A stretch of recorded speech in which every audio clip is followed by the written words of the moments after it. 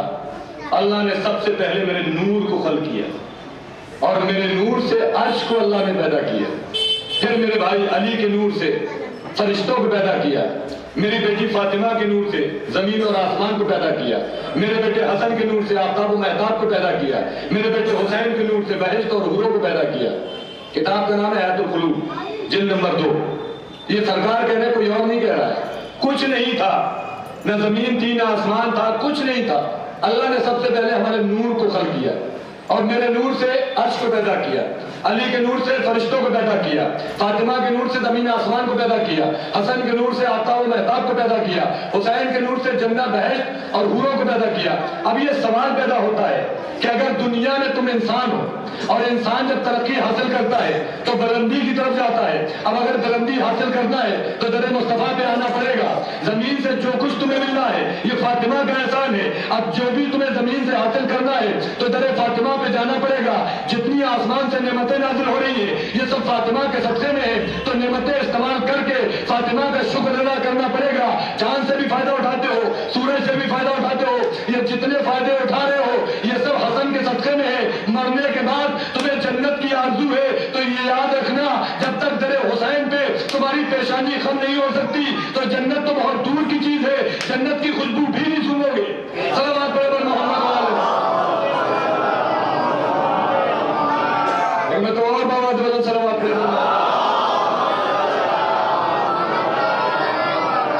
تو جنت تو بہت دور کی چیز ہے، جنت کی خوشبو بھی نہیں سنو گے۔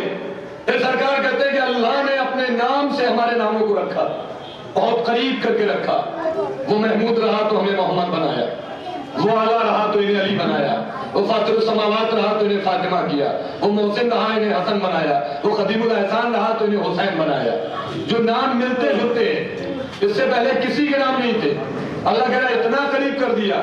آج وہ معاذ اللہ کہتے ہیں کہ سرکار کبھی کبھی نبی تھے کبھی نہیں تھے، بحثوں میں بہرحال نہیں جانا ہے۔ میں کہا یہ مجلسوں میں بتایا جاتا کہ کردار پیغمبر کیا ہے، اور جب تک ہم کردار پیغمبر کو نہیں سمجھیں گے، جب تک نہ عظمت پروردگار ہمارے سمجھ میں آئے گی، نہ توحید سمجھ میں آئے گی، نہ عدل سمجھ میں آئے گی۔ یہ جتنا بھی نماز روزہ حج و زکوٰۃ ہے یہ فروع دین ہے، لیکن محمد اور آل محمد اصول دین ہے۔ دین کی جڑوں کو اصول دین کہتے ہیں، شاخوں کو فروع دین کہتے ہیں۔ اللہ کہہ رہا ہے کہ ہم نے تمہیں محمد بنایا، ہم محمود رہے۔ اب یہ دو لفظ ہیں اور سارے مجھ سے بہتر لوگ جانتے ہیں، تاریخ میں مطالعہ بھی ہے۔ محمد کی معنی کیا ہے اور محمود کی معنی کیا ہے؟ سورہ جمعہ میں اللہ کہہ رہا ہے کہ یسبح للہ ما فی السماوات وما فی الارض الملک القدوس العزیز الحکیم۔ زمین اور آسمان کے مابین جتنی بھی چیزیں ہیں یہ سب تمہارے اللہ کی تسبیح کر رہے ہیں، یعنی زمین اور آسمان کے درمیان میں جتنی بھی چیزیں ہیں یہ سب کے سب تمہارے پروردگار کی تسبیح کر رہی ہیں، چاہے وہ ہوا ہو، چاہے وہ فضا ہو، چاہے آسمان ہو، چاہے زمین ہو، چاہے دریا ہو، چاہے شجر ہو، چاہے پتے ہوں، کوئی ایسی شے نہیں ہے جو تمہارے اللہ کی تسبیح نہیں کر رہی ہے۔ تو پوری کائنات کا ذرہ ذرہ، یہ دیکھیے گا حسین کا رسول سے تعلق کیا ہے، تو کہتے ہیں کہ دین، ارے دین تو خود حسین ہے، اور یہ بات بھی آئے گی سمجھ میں کہ پوری کائنات کا ذرہ ذرہ جس کی تسبیح کرے، جس کی تعریف کرے اس کو محمود کہتے ہیں۔ ابھی دیکھیے میں اگر اس بچے کی تعریف کروں تو کمال ہے، لیکن یہ بچہ میری تعریف کرے تو کمال نہیں ہے۔ اس سرکار کا نام اللہ نے ایسا رکھ دیا کہ پوری کائنات کا ذرہ ذرہ جس کی تعریف کرے اس کو محمود کہتے ہیں، خود محمود جس کی تعریف کرے اس کو محمد کہتے ہیں۔ سمجھیے گا کہ پوری کائنات کا ذرہ ذرہ جس کی تعریف کرے اس کو محمود کہتے ہیں، محمود جس کی تعریف کرے اس کو محمد کہتے ہیں، محمد جس کی تعریف کرے اس کو حسین کہتے ہیں۔ صلوات پڑھے پر محمد والے۔ کائنات کا ذرہ ذرہ جس کی تعظیم کرے اور جس کی تعریف کرے اس کو محمود کہتے ہیں، محمود جس کی تعریف کرے اس کو محمد کہتے ہیں، محمد جس کی تعریف کرے اس کو حسین کہتے ہیں۔ اب آپ اندازہ لگائیں کہ حسین کی منزلیں کیا ہیں، اور دیکھیں جب تک تعظیم رسالت نہیں ہو سکتی جب تک تعظیم اہل بیت نہیں ہو سکتی. پہلے رسالت کو سمجھے. اور اللہ نے روز اول سے یہ انتظام رکھا کہ جب کہا کہ سب کے سب آدم کو سجدہ کریں گے. جو آج لوگ کہتے ہیں کہ ہم تو تعظیم رسالت اور یہ مجلسیں معاذ کسی مسلمان کے خلاف نہیں ہے، بلکہ یہ ان کے خلاف ہے جو توہین رسالت کرتے ہیں، یہ ان کے خلاف ہے جو توہین اہل بیت کرتے ہیں، یہ ان کے خلاف ہے جو منکر ہیں اہل بیت اور رسول کے. کہ جب اللہ نے آدم کا پتلا بنا دیا اور بنانے کے بعد کہا سب کے سب سجدے میں گر جانا، تو سب نے سجدہ کیا الا ابلیس. صرف شیطان نے سجدہ نہیں کیا. مرحلہ یہاں پہ یہ نہیں تھا کہ اللہ اس نے یہ کہا کہ میں تجھے نہیں مانوں گا، بلکہ شیطان تو یہ کہہ رہا تھا کہ میں تجھے تو سجدہ کروں گا مگر اس کو سجدہ نہیں کروں گا. آج بھی دنیا میں وہ پورا ایک نظریہ ہے، پورا ایک مقصد ہے. شیطان یہ کہہ رہا تھا کہ میں تجھے تو سجدہ کروں گا لیکن اس کو نہیں کروں گا جس کو تو نے بنایا ہے. تو پروردگار تجھے تو کر رہا تھا. آج بھی دنیا کا فلسفہ یہ ہے کہ ہم اہل بیت کو نہیں مانیں گے لیکن اللہ کی نماز تو پڑھ رہے ہیں، روزہ تو رکھ رہے ہیں، حج تو کر رہے ہیں، سارے کام تو کر رہے ہیں اللہ والے، لیکن اگر اہل بیت کو نہ مانے تو کون سا حرج کی بات ہے. بس شیطان نے بھی یہی کہا کہ میں تجھے تو سجدہ کروں گا لیکن اسے نہیں کروں گا. وجہ کیا تھی؟ وجہ یہ دنیا نے لکھا کہ آدم کی خلقت کیا ہوئی کہ ہمارے نور مصطفیٰ کے یعنی پسینے کے قطرے سے آدم کو پیدا کیا. یعنی وہ شیطان سجدے کا منکر نہیں تھا بلکہ تعظیم مصطفیٰ کا منکر تھا کہ جب کچھ لوگوں نے سجدہ نہیں کیا تو میں بھی سجدہ نہیں کروں گا. اللہ نے قیامت تک کے لیے یہ قانون بنا دیا اگر مصطفیٰ کے پسینے کے قطرے سے آدم کی خلقت ہوئی اور جو اسے سجدہ نہ کرے تو اس کو پکا شیطان بنائیں گے. یعنی لفظ بدل دوں، اگر شیطان یعنی مصطفیٰ کے پسینے کی تعظیم نہ کرے تو ساری عبادتیں گلے میں ڈال کے لعنت کا توڑ ڈال دیا جاتا ہے. اب فیصلہ تمہارا کام ہے کرنا کہ خون افضل ہوتا ہے یا پسینہ افضل ہوتا ہے. جب پسینے کا انکار کرے تو وقت کا شیطان بن جاتا ہے، اگر خون کا انکار کرے وقت کا یزید بن جاتا ہے. صلوات برابر محمد.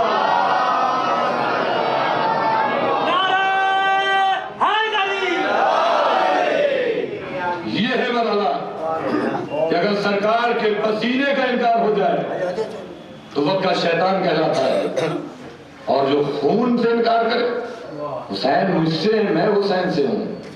کسی ایسی ویسی جگہ نہیں کہا سرکار نے بلکہ صحابہ کرام کے درمیان میں فرمایا ہے.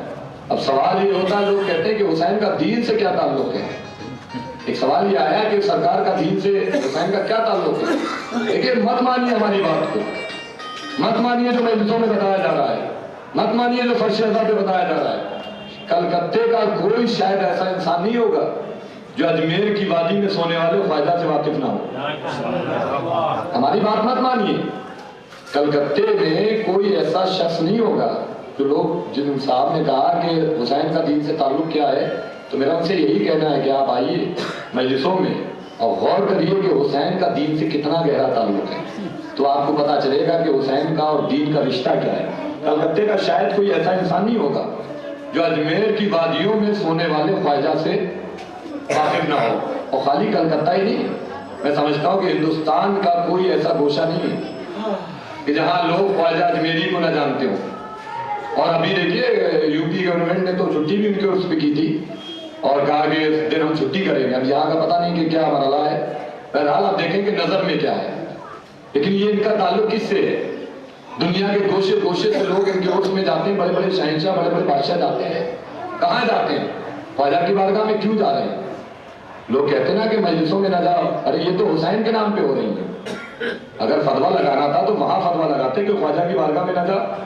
وہاں ان سے مانگنے سے کیا ملے گا؟ اللہ تعالیٰ سے مانگو، ان سے ملے گا. لیکن یہ جانے والے ٹرینوں سے جا رہے ہیں، پلین سے جا رہے ہیں، بسوں سے جا رہے ہیں. کیوں جا رہے ہیں؟ اور ایک بار نہیں جا رہے ہیں بلکہ ہر سال جا رہے ہیں، منتیں مان کے آتے پھر جا رہے ہیں. کیوں جا رہے ہیں؟ اس کا مطلب انہیں وہاں سے کچھ مل رہا ہے، انہیں وہاں سے کچھ مل رہا ہے.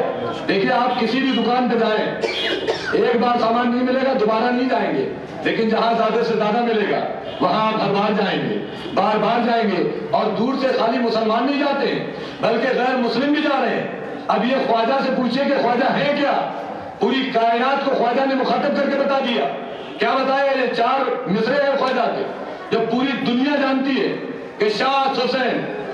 ہم کیا بتائیں گے آپ کو کہ حسین کیا ہے؟ ایسے بزرگان دین سے پوچھئے کہ حسین کیا ہے، جو خالی سو نہیں رہے بلکہ دنیا کو اپنی چوکھٹ پہ بلا رہے ہیں. دنیا پیشانی اپنی چوکھٹ پہ جھکا رہی ہے اور جھکا کے بعد سے جھولیاں بھر کے لے کے آ رہے ہیں. وہ کہتے ہیں شاہ حسین. بادشاہ است حسین، دی است حسین، دی پناہ است حسین، سردار نداد در دست یزید، حقہ کے بنا لا الہ است حسین۔ یہ کون کہہ رہا ہے؟ دیکھیں صاحب فہم کا مجموعہ ہے، کبھی غور کیجئے گا کہ معرفت خواجہ کا اتنا بلند عقیدہ ہے کہ جہاں پہ جو 4 مصرے انہوں نے کہے دنیا کے کسی بھی شاعر کا یہ بس کا بات نہیں ہے، ہر شاعر اس انداز میں نہیں کہہ سکتا۔ دیکھیے حسین کے لیے شعر کہنا اور بات ہے، معرفت حسین رکھنا اور بات ہے، اور کیا آپ نے شعر کہنا اور بات ہے، معرفت حسین رکھنا اور بات ہے۔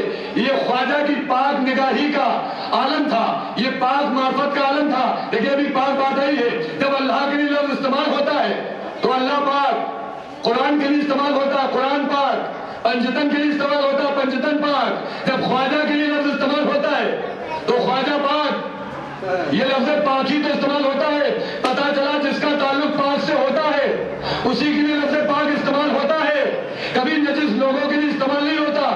معرفت خواجہ کا اتنی بلندی میں عقیدہ تھا کہ آج دنیا کا شاعر ایک ہی مصرے میں حسین کو بھی شامل کر دیتا ہے، یزید کو بھی شامل کر دیتا ہے، لیکن در حسین سے یہ اتنے قریب تھے۔ کبھی تنہائی میں بیٹھ کے آپ مصروں کو پڑھیے گا کہ جس مصرے میں حسین کا نام ہے اس میں یزید کا نام نہیں ہے، جس میں یزید کی ضمیر ہے اس میں حسین کا نام نہیں ہے۔ ارے جو خواجہ اجمیری مصرے میں یزید کے ساتھ حسین کو برداشت نہ کرے وہ اپنے عقیدے میں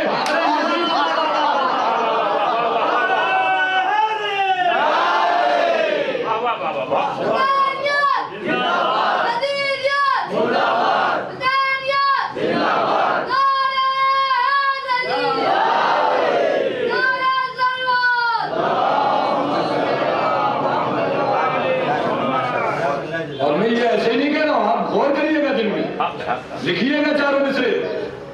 یہ معمولی بات نہیں کہ دنیا جا رہی ہے، ایسے ہی نہیں جا رہی ہے دنیا۔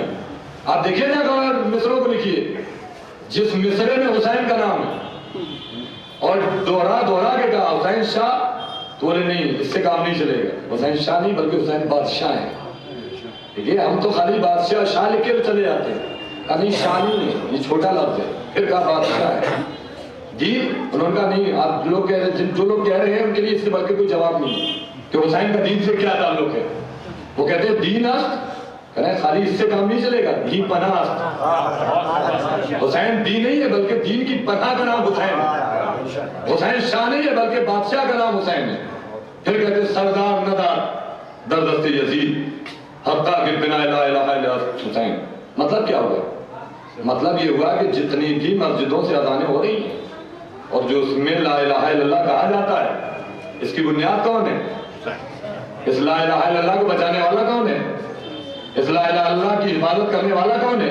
صرف حسین، اس کے علاوہ کوئی نہیں ہے۔ صرف حسین، اس کے علاوہ کوئی نہیں ہے۔ جس کے عقیدے کی معراج یہ ہے کہ یزید کو اس لائق بھی نہیں سمجھا کہ مصرے میں رکھے۔ یہ معراج ہے خواجہ کے عقیدے کی۔ اور ہم سے کہتے ہیں کہ ہم صحابہ کی تعریف نہیں کرتے۔ ارے جب ہم مزاروں میں سونے والوں کا درجہ اتنا بلند رکھتے ہیں تو ہم سے زیادہ تعریف کون کرے گا؟ یہ ہے معراج۔ لیکن انہوں نے آنے سے پہلے کہا کہ میرے پاس بعد میں آنا، پہلے میرے شاہ کا ذکر کرنا، میرے بادشاہ کا ذکر کرنا۔ یہ دنیا کیوں جا رہی ہے وہاں پہ؟ دروازوں پہ کیوں جا رہی ہے؟ آج حسین کا کیا تم نے آج تلاش کرو گے اور کیا حسین کی بلندی تلاش کرو گے؟ وقت کا بادشاہ ہے جس کا نام ہے بابر۔ بابر بادشاہ کو جب بیٹے کی طلب ہوئی تو خواجہ اس کے دربار میں نہیں گئے۔ یہ جملہ محسوس کریے گا، خواجہ اس کے دربار میں نہیں گئے بلکہ اسے خواجہ کے دربار میں آنا پڑا۔ تو یہ حسین نے کائنات کو پیغام دے دیا، ارے جب ہمارے دروازے کے فقیروں کا یہ مرتبہ ہے کہ بادشاہ وقت چل کے ان کے قدموں میں آتا ہے، یہ ہمارے دربار کے جب فقیروں کا یہ عالم ہے کہ بادشاہ وقت چل کے ان کے دربار میں آتا ہے، تو پھر ان کے آقاؤں کا عالم کیا ہوگا؟ اور جو جاتا ہے کوئی اولاد مانگنے، آپ دیکھیں لوگوں سے مل کے 10 سال تک میرا بیٹا نہیں تھا، میں نے خواجہ کی بارگاہ میں جھولی پھیلائی تو مجھے بیٹا مل گیا، میرے اولاد نہیں تھی۔ تو آج دنیا کہتی حسین کیا دیتے؟ ارے جب حسین کے فقیر اتنا عطا کر دیتے ہیں، جس حسین کے فقیر اتنا عطا کر دیتے ہوں، کیا بات ہے، ان فقیروں کے عطا کتنا دیں گے آپ کو؟ لیکن خلوص کی ضرورت ہے۔ اچھا دیکھیے ایک اور معجزے کی بات بتاؤں میں آپ کو اور نوجوانوں کے لیے۔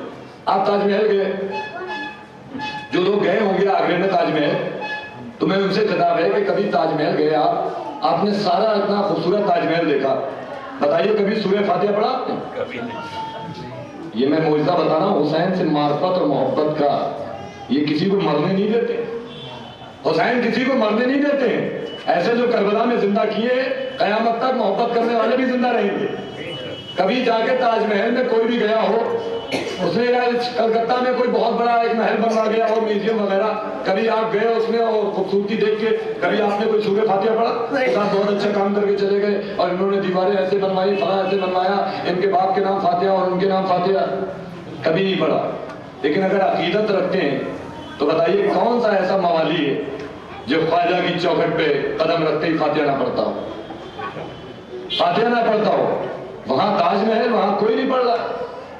یہاں ایک نگری ہے جو ایک سو رہا ہے کہ یہ کس نے لکھا ہے؟ آیت پڑھو تو عز منتشا اور تذل منتشا، جس کو ہم چاہتے عزت ادا کرتے ہیں، جس کو ہم چاہتے ذلت ادا کرتے ہیں۔ تو یہ خواجہ کا درجہ اتنا بلند کیوں ہو گیا؟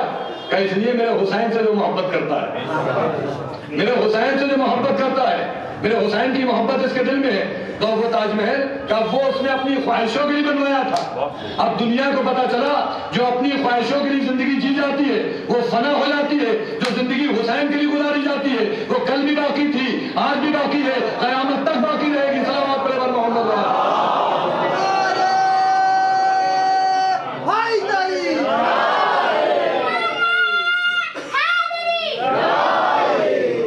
عالم یہ ہے کہ آپ سوچے خالی ایک وادی کا ذکر نہیں، جہاں جہاں لوگ سو رہے ہیں حسین کی معرفت، لیکن سو جائیے اور دیکھیے کیا مزاج ہے پروردگار کا۔ کیا لوگ کہتے ہیں حسین حسین حسین، خالی حسین کا نام لیتے ہیں، اور یہ دیکھیے رو رہے ہیں، یہ کاغذ کا تعزیہ بنا رہے ہیں، یہ سب کچھ بتا رہے ہیں۔ ارے سب کچھ ہم کر رہے ہیں، آپ کو تکلیف کس بات کی ہو رہی ہے؟ ہم ہی تو کر رہے ہیں نا، ہم رو رہے ہیں، ماتم آپ کا کرتے ہیں، جلوس ہم نکالتے ہیں، آپ کو ہماری کون سی تکلیف ہو رہی ہے؟ یا تو تکلیف آپ کو جب ہو جب آپ ہمارا خرچ اٹھاتے ہو، جب ہمارا خرچ آپ اٹھاتے ہو۔ لیکن ہم یہی وجہ ہے کہ ہم یہی تو بتانا چاہتے ہیں کہ آج دیکھو کہ اللہ کا دشمن ہے ابلیس، یہ اللہ کا دشمن ابلیس ہے، شیطان، جس نے ذمہ داری لی کہ لوگوں کو بہکاؤں گا۔ لیکن حسین کا بھی ایک دشمن ہے جس کا نام ہے یزید۔ دیکھیے اللہ کا درجہ اتنا بلند ہے اور ہم بتاتے ہیں کہ اس سے بلکہ دلیل نہیں ہو سکتی۔ سمجھنا آپ کا کام ہے، پڑھنا میرا کام ہے کہ حسین کی بلندی کا عالم کیا ہے، کہ جس کو عرش سلام کرتا ہے، جس کو کائنات سلام کرتی ہے، جس کو پوری دنیا سلام کرتی ہے۔ اور آج یہی تو وجہ کہتے ہیں کہ یہ صاحب جو ہے لاؤڈ اسپیکر لگا کے مجلسیں کرتے ہیں، خاموش نہیں رہتے ہیں، چپ چاپ ذکر نہیں کرتے ہیں۔ ارے ہم اس آقا کے ماننے والے ہیں جس نے نیزے پہ بھی چپ رہنا منظور نہیں کروانا کیا۔ پڑھنا میرا کام ہے، سمجھنا آپ کا کام ہے۔ ہم اس حسین کے ماننے والے ہیں کہ جس نے نیزے پہ رہ کے بھی خاموش رہنا گوارا نہیں کیا۔ ارے جب بولنے والے آقا کے ماننے والے ہیں تو یہ زبان خاموش نہیں ہوگی، بولنے والی زبان بنے گی۔ کہ یزید اور ابلیس ہے اللہ کا دشمن، یزید ہے حسین کا دشمن۔ کسی بھی چوراہے پہ آپ جا کے دیکھیں کیا ہے حسین کا درجہ، کسی بھی چوراہے پہ جا کے آپ کسی بھی جانے والے سے کہتے ہم آج کل بہت شیطان ہو رہے ہو، پلٹ کے کچھ نہیں کہے گا، پلٹ کے کچھ نہیں کہے گا۔ لیکن اگر اندر سے ارادہ بھی یزید رکھتا ہو، کام بھی یزید والے ہو، فکر بھی یزید والے ہو، منصب بھی یزید والا ہو، سارے کام یزید والے ہو، اگر چوراہے پہ ایک مرتبہ کسی نے کہہ دیا بہت بڑے یزید ہو تو چاروں طرف دیکھ کے کہے گا آئندہ مت کہنا، یہی کہے گا نا آئندہ مت کہنا۔ پتہ یہ چلا کہ حسین کے مقابل میں جو بھی آتا ہے قیامت تک کے لیے اتنا ذلیل اور اتنا رسوا ہو جاتا ہے کہ اس کا دشمن بھی اپنے آپ کو یہ کہلوانا گوارا نہیں کرتا ہے۔ صلوات پڑھیں بر محمد۔ ایک میں تو اور بابا سے بلند صلوات پڑھیں۔ یہ ہے حسین کا معیار، یہ ہے حسین کی بلندی۔ اور کہتے ہیں کب تک روتے رہو گے؟ جب تک یہ کائنات رہے گی۔ اور اس سوال ہے دیکھیے کہ آج جو ہم حسین کی فضیلت کو بیان کرتے ہیں ہم کیا کر پائیں گے؟ چونکہ ہم نجس لوگ ہیں، آئے تو نجس، جاتے ہیں تو دنیا سے نجس، آئے تو جاہل، جب جاتے ہیں تو جاہل۔ لیکن یہ رونا سورہ مریم میں پڑھو کہ اللہ کہہ رہا ہے کہ جو ہمارے نیک اور اولیاء بندے ہیں جب آیت الہی کی تلاوت ہوتی ہے تو ان کی آنکھوں سے اشک بہنے لگتے ہیں اور فوراً سجدے میں چلے جاتے ہیں اور کچھ شیطان ان کا مذاق بناتے ہیں۔ اب یہ مت کہیے گا کہ کون آنسوؤں پہ پابندی لگاتا ہے، کون رونے پہ پابندی لگاتا ہے؟ وہ کہتے ہیں کچھ شیطان ان کا مذاق بناتے ہیں، ان قریب ہم انہیں جہنم میں جھونک دیں گے، ان قریب ہم انہیں جہنم میں جھونک دیں گے۔ یہ رونے کا مرحلہ نہیں ہے، بلکہ یہ آسان نہیں ہے رونا، بلکہ اس کے پیچھے ایک راز ہے۔ رونے سے سب کے شجرے کھل جاتے ہیں۔ کیوں رو رہے ہیں، کس لیے رو رہے ہیں؟ کہ حسین کی مجلس ہے۔ کون حسین؟ فاطمہ کا لال حسین، سب بتایا جاتا ہے۔ تو یہ درسگاہ حسینی، یہاں کسی کی دل آزاری نہیں ہوتی ہے، بلکہ یہاں پہ صرف بتایا جاتا ہے۔ اور اگر یہی مرحلہ ہے کہ دل آزاری کرنا نہیں چاہیے، تو دنیا کا کوئی ایسا انسان نہیں ہے جو کسی نہ کسی کی دل آزاری نہ کرتا ہو۔ لیکن مثال میں دے رہا ہوں، آپ ایک سڑک سے گزر کے جا رہے ہیں، آپ کا لباس بہت بہترین ہے، ایک غریب بیٹھا ہوا ہے، جب آپ کے بہترین لباس کو دیکھے گا تو اس کی دل آزاری ہوگی۔ یہ ذہن میں رکھے، جس کے پاس کچھ نہیں ہوتا ہے اور تب تو وہ راضی ہے، لیکن جب وہی چیز دوسرے کے پاس دیکھتا ہے تو فوراً دل آزاری ہوتی ہے۔ ایک غریب کا جھوپڑا بنا ہوا ہے، آپ نے اسی کے سامنے بہترین کوٹھی بنا لی تو اس کی دل آزاری ہو رہی ہے کہ ارے میرا نہیں ہے، اس کا ہے۔ اب اس کے کسی کے پاس فور ویلر نہیں ہے، آپ ایک نئی فور ویلر لے کے آ گئے تو اس کی دل آزاری ہو رہی ہے جس کے پاس سائیکل ہے۔ یہ دنیا کا ایک مرحلہ ہے۔ آپ کسی منصب پہ چلے جائیے، ایک چپراسی ہے اور آپ آفیسر ہو گئے، جب آپ کو دیکھے گا تو دل آزاری ہوگی۔ تو دنیا کا کوئی ایسا انسان نہیں ہے، کسی کے پاس کھانے کو ایک روٹی نہیں ہے، آپ کے دسترخوان پہ بہترین سجے ہوا ہے کھانا، جب آپ کے دسترخوان کو دیکھے گا تو اس کو دل آزاری ہوگی، ارے میرے پاس تو ایک سوکھی روٹی بھی نہیں ہے، ان کے پاس اتنا ہے۔ کسی کے پاس اولاد نہیں ہے، آپ کے پاس 4 بیٹے ہیں، جب آپ کے بیٹوں کو دیکھے گا تو اس کی دل آزاری ہوگی۔ اب یہ بتائیے دل آزاری آپ نے کی ہے یا اللہ نے کی ہے؟ بیٹے دینا اللہ کا کام، بلڈنگ دینا اللہ کا کام، مکان دینا اللہ کا کام، لباس دینا اللہ کا کام۔ یہ دل آزاری آپ کی وجہ سے نہیں ہوئی بلکہ قدرت کی وجہ سے ہوئی۔ لیکن یہ اگر حاصل نہ ہوتا فوراً دعا کے لیے ہاتھ اٹھاتا، اے میرے مالک تیرا شکر ہے جو تو نے اس کو عطا کیا، بس جیسے تو نے اس کو عطا کیا ویسے ہی تو خالق ہے، مجھے بھی عطا کر دے، تو اللہ اس کی نعمتوں میں اضافہ کر دیتا۔ یہ ہے مقصد۔ بس دنیا کی دل آزاری اگر ہوتی ہے تو ہو جائے، اس کی وجہ یہ ہے کہ محبت اہل بیت کائنات کے پاس نہیں ہے، صرف ہمارے پاس ہے۔ جب ہم فضیلتوں کا ذکر کرتے ہیں تو ان کی دل آزاری ہوتی ہے، ارے ہم کیا کریں، اہل بیت کو بلند ہم نے نہیں کیا، اللہ نے بتایا ہے، رسول نے کیا ہے۔ کبھی کعبے میں بلند کیا، کبھی غدیر میں بلند کیا، کبھی ہجرت کے بستر میں بلند کیا، کبھی مسجد میں بلند کیا۔ صلوات پڑھے بر محمد۔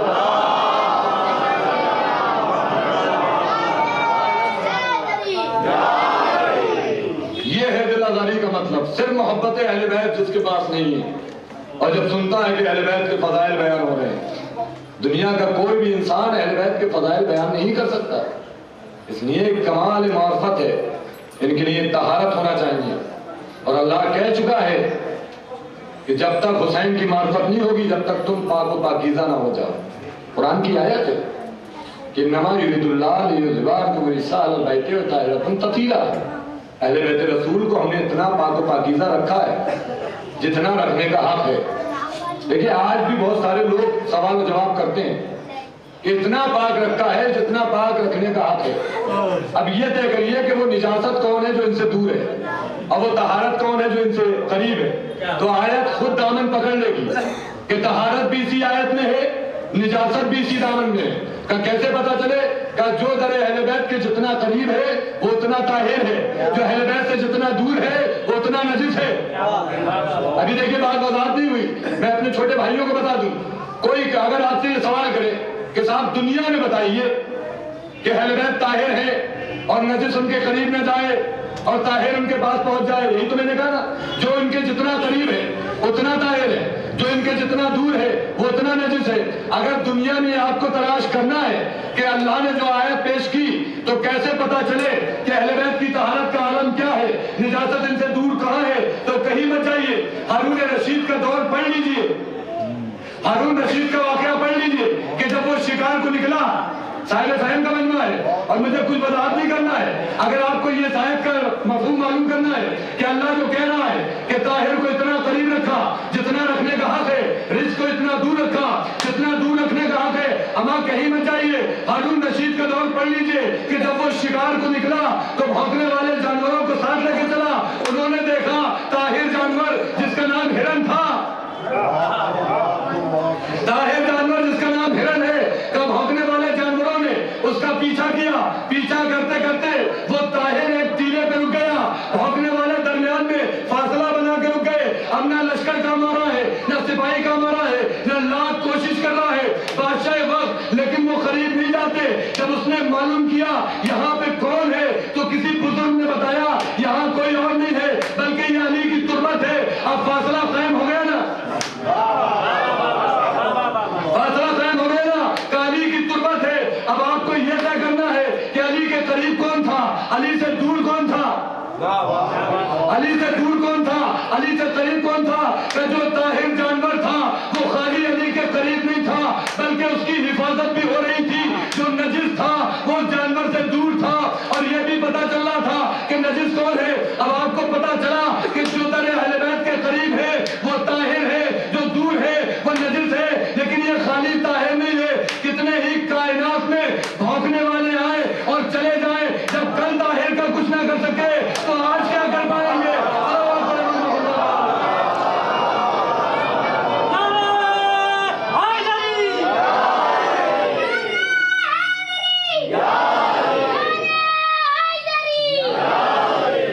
ایک مرتبہ اور محمد بن صلوات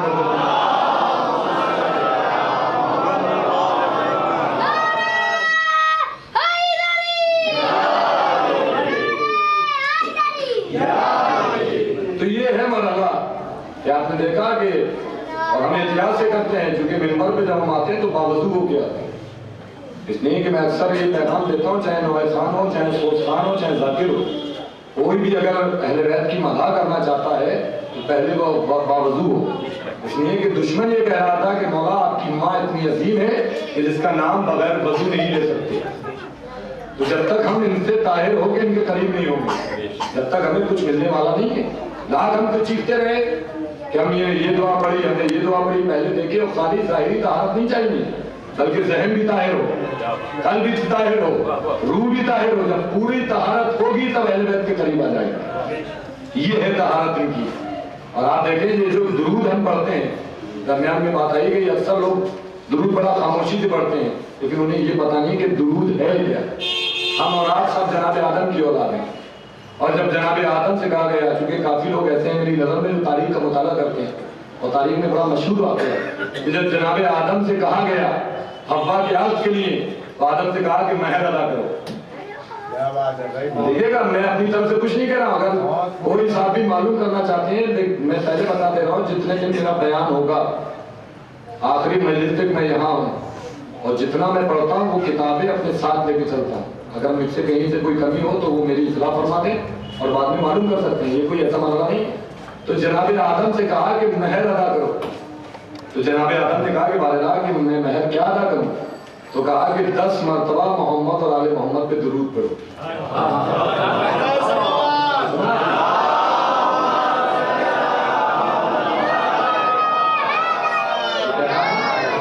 بتائیے سنا جی کہ مجلس کا پیغام وہی ہے کہ یہ فضیلت ہمارے سمجھ میں آ گیا اور ہم نے عمل کر لیا۔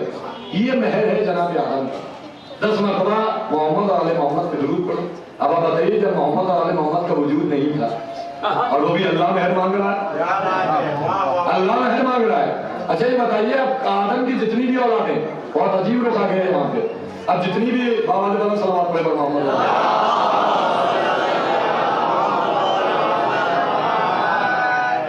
آج دیکھیں تو یہ ہے نا کہ 10 مرتبہ درود پڑھو مہر ادا ہوگا۔ اب جتنی بھی آدم کی اولادیں ہیں تو ماں کا مہر کیا تھا؟ درود۔ اب آپ بتائیے جتنی بھی آدم کی اولادیں آئیں تو درود کے صدقے میں آئیں، اگر درود ادا نہ ہو آج دیکھیے اگر مہر آپ ادا نہ کریں، اکثر آپ نے دیکھا بہت سارے لوگ کہتے ہیں کہ وہاں اولاد بڑا بزدل ہے ان کی، وہاں بزدل تو ہوگی جب پہلی رات آدمی ہاتھ جوڑ لیتا ہے معاف کر دیجیے میں نہیں دے پائیں گے، تو بہت سارے لوگ کہتے ہیں نا بزدل ہے، اتنی شریعت نے کہا فوراً ادا کریے۔ اب دیکھیے فوراً ادا کر کے کہ کیسے شجاع پیدا ہوتے، میرے آل محمد پہ جا کے دیکھیے کیسے کیسے شجاعت کو ملیں گے کہ فوراً ادا کریے۔ تو آدم نے ادا کیا نہیں کیا، کیا ادا کیا کہ درود 10 مرتبہ درود پڑھا اور مہر ادا ہو گیا۔ اب ہمارا کہنے کا مطلب یہ ہے کہ جو دنیا میں نسلیں آئی ساری جتنی بھی ہے آدم کی اولادیں ہیں، تو اب یہی تو کہنا چاہتے ہیں کہ اگر اپنے تمہارے باپ نے جب تک آل محمد پہ درود نہ پڑھا تو مہر ادا نہیں ہوا، اور جب تک مہر ادا نہیں ہوتا عقد نہیں ہوتا، اس لیے کہ آدم اگر مہر نہ دیتے تو پھر آپ کو ہوتا کہاں سے؟ ارے یہ سلام کیا کرو کہ جو تم بھی باقی ہو، تمہارے دادا بھی باقی ہے، تمہارے شجرے بھی باقی ہے، تمہارے حسب بھی باقی ہے، تمہارے نسب بھی باقی ہے، وہ آل محمد کے درود کے صدقے میں باقی ہے۔ ارے باپ تو اتنا ماننے والا جو مہر میں درود بھی ادا کر دے، جب دنیا میں آئے تو پنجتن کا وسیلہ لے کے جنت میں چلا جائے۔ ارے جب تمہارا باپ بغیر آل محمد کے نہ جنت میں جا سکتا ہے نہ آ سکتا ہے، تو پھر اولادیں بغیر آل محمد کے نہ جنت میں جا سکتی ہے نہ آ سکتی ہے۔ صلوات پر محمد۔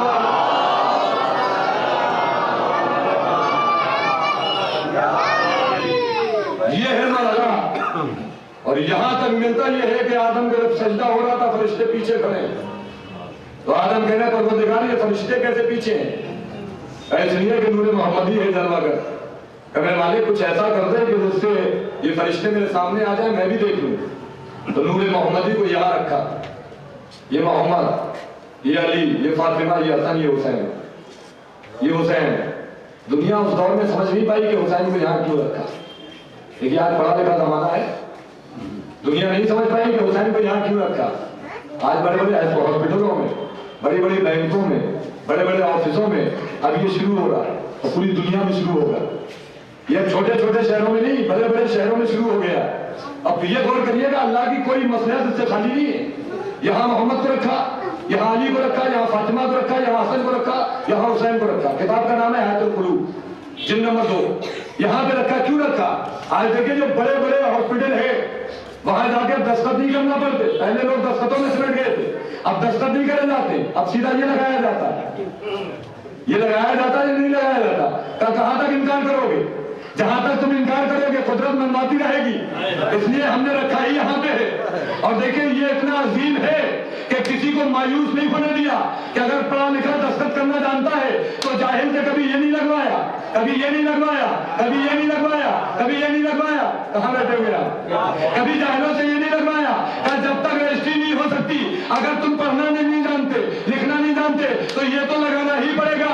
کیا نظام قدرت ہے کہ دستخط مل سکتے ہیں، سگنیچر مل سکتے ہیں، لیکن انگوٹھا ایک ایسا ہے جو نہ بھائی کا مل سکتا ہے، نہ باپ کا مل سکتا ہے، نہ دادا کا مل سکتا ہے، نہ خاندان کا مل سکتا ہے۔ ہمارے دنیا والوں تم کہاں بیٹھے ہوئے ہو؟ بنام حسین جس میں نور رکھ دیا جائے، جب وہ کائنات میں نہیں مل سکتا تو بذات خود وہ حسین جسے نور بنا کے بھیجا ہوگا وہ کسی نہ فرشتے میں مل سکتا ہے نہ نبی میں مل سکتا ہے۔ کروڑوں انبیاء ہے، کروڑوں فرشتے ہیں، 1,24,000 نبی ہے، ان میں نہ حسین ہے بلکہ حسین تنہا کائنات میں ایک ہے۔ اور بتا دیا کہ جب تک حسین سے وابستہ رہے گا تو تمہارے حوصلے اتنے بلند رہیں گے، لیکن جب تک کسی یزید کا دامن نہیں چھوڑو گے نہ حسین ملنے والے ہیں، نہ آنسو ملنے والے ہیں، نہ عبادت ملنے والی ہے۔ صلوات پر محمد۔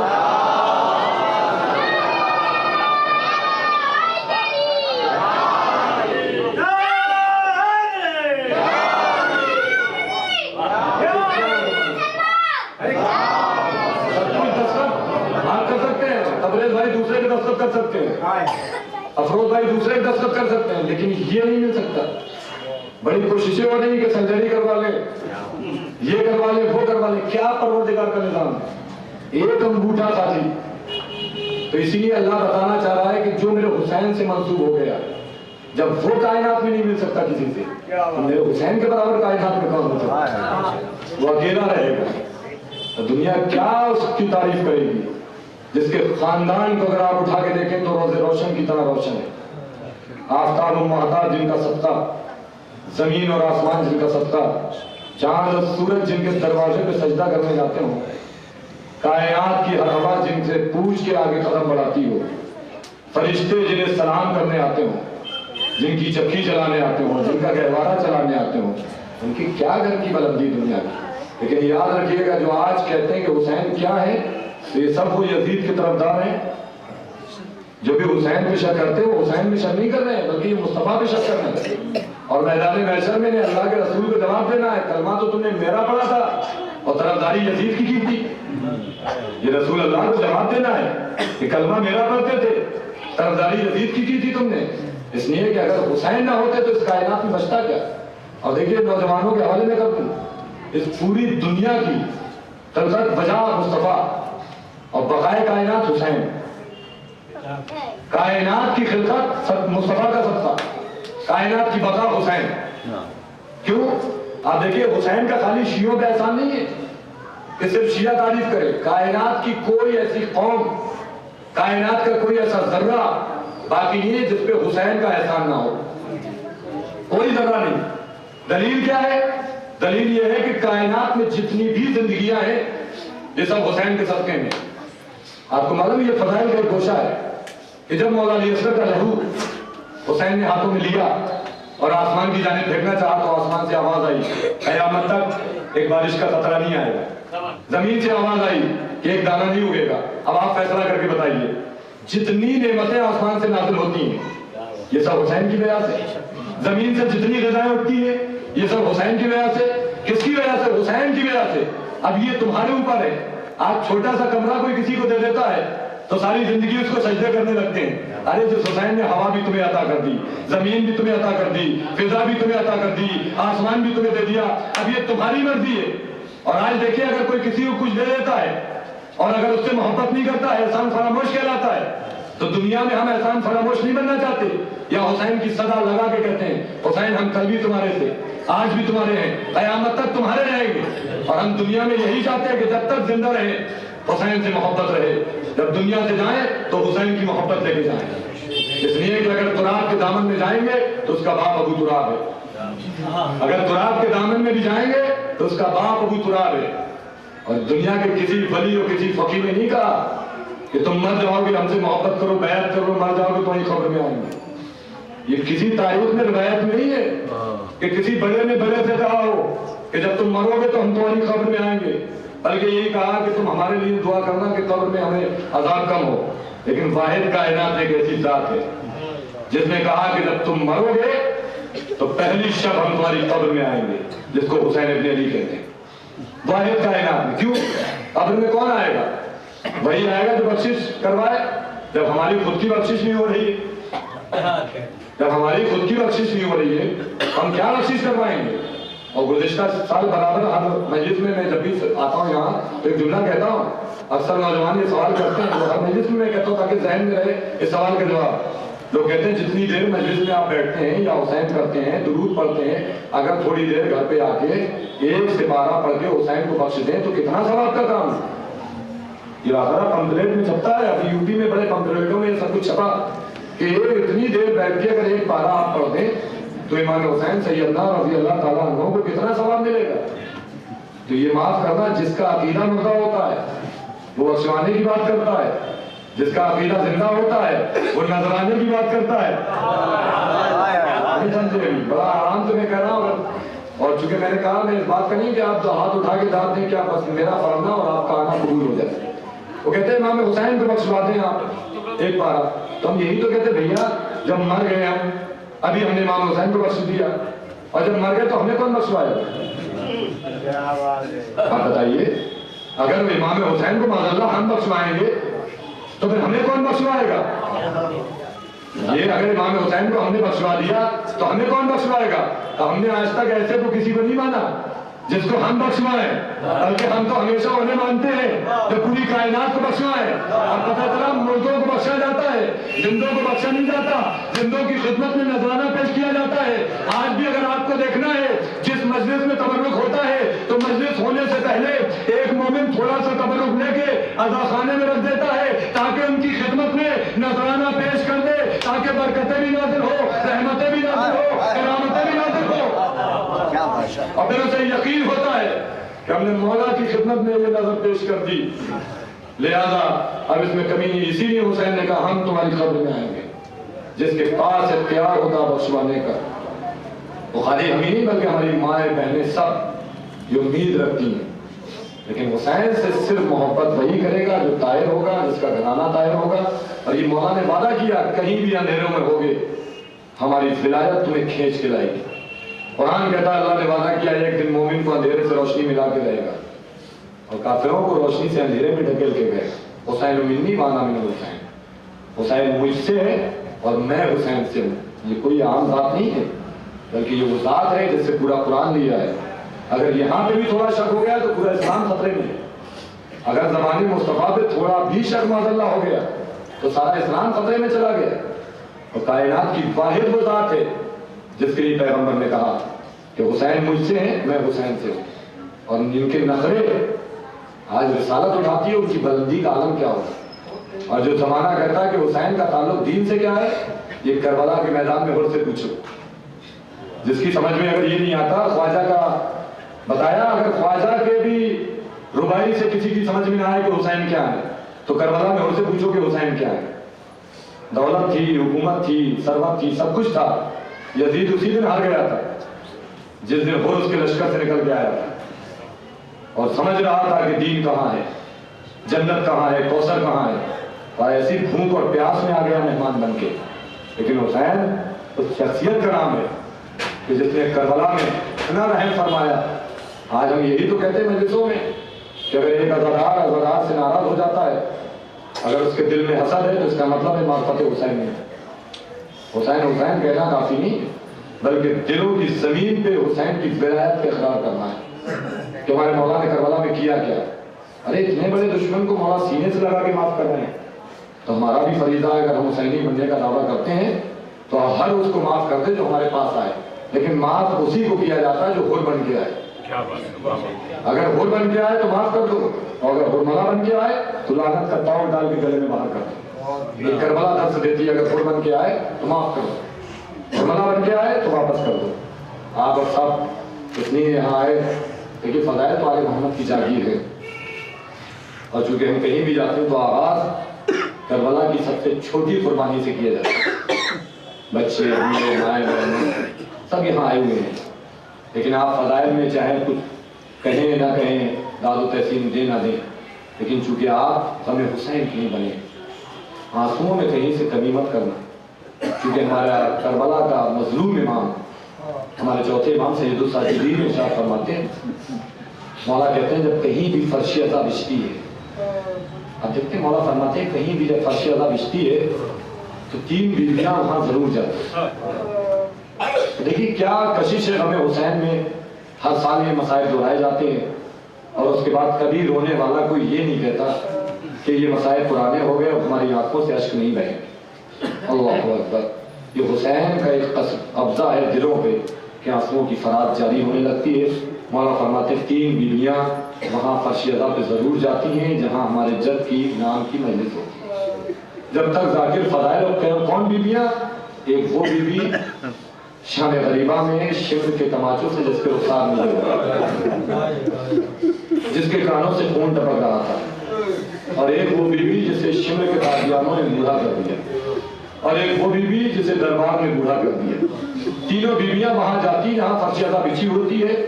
مولا فرماتے ہیں کہ جب تک ذاکر فضائل پڑھتا رہتا ہے یہ بیویاں اپنی جگہ پہ رہتی ہیں. تو ظاہر یہی ہے پھر ہمارا مظلوم چوتھے امام فرماتے ہیں کہ جب ذاکر مسائل پڑھنے لگتا ہے تو ہماری دادی اماں فاطمہ اپنی جگہ سے کھڑی ہو جاتی ہے اور ایک ہاتھ ٹوٹی ہوئی پسلیوں پہ ہوتا ہے، ایک ہاتھ میں رومال زہرا ہوتا ہے.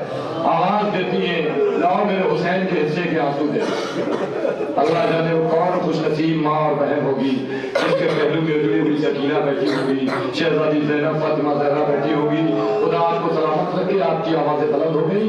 اللہ آپ کو کوئی غم نہ دے سوائے ہمیں مظلوم کربلا کے.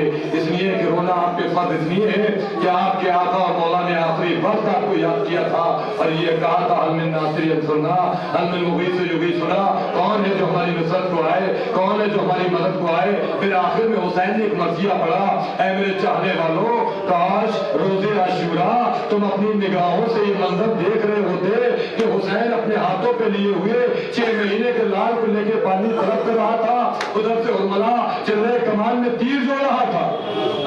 آج صاحب اولاد ہے اپنے بچوں کو سامنے رکھنا. حسین نے کوئی معمولی جملہ نہیں کہا، حسین نے کہیں بھی تمہیں یہ جملوں سے یاد نہیں کیا. عباس کے کٹے ہوئے شانے اٹھا کے لائے لیکن یہ نہیں کہا قاسم کا پامال لاشا لے کے آئے، کہیں پہ یہ نہیں کہا اور محمد کے لاشیں لائے. حسین نے یہ نہیں کہا. اللہ جانے وہ کون سی ایسی مصیبت تھی جو مظلوم امام فرما رہے ہیں اے میرے چاہنے والوں کاش روزے عاشوراء یہ منظر اپنی نگاہوں سے دیکھ رہے ہوتے کہ میں اپنے 6 مہینے کے